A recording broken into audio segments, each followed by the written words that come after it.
పరిమళాలు, హృదయంలో భక్తి, మనసులో శాంతి. ఈ కథ విన్నవారి జీవితంలో సమస్త దుఃఖాలు తొలగిపోతాయి. గోమాత స్వయంగా చెప్పిన ఈ పవిత్ర కథ మనల్ని జ్ఞాన దీపంతో నడిపిస్తుంది.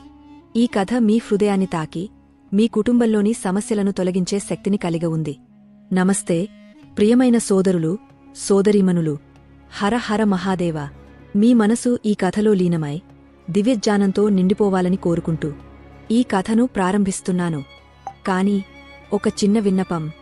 గరుడ పురాణం చెప్పినట్లు ఏ కథనైనా మధ్యలో వదిలేస్తే అది పాపానికి కారణమవుతుంది.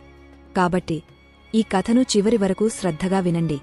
మీరు సనాతన ధర్మాన్ని గౌరవించేవారై శ్రీరాముడిపై అచంచలమైన భక్తి కలిగినవారైతే ఇప్పుడే ఈ కథను ఇష్టపడండి. మా ఈ చిన్న ప్రయత్నానికి మీ మద్దతు చూపించండి. కామెంట్లో జై శ్రీరామ్ అని రాసి మీ భక్తిని చాటండి. సరే, ఇక ఆలస్యం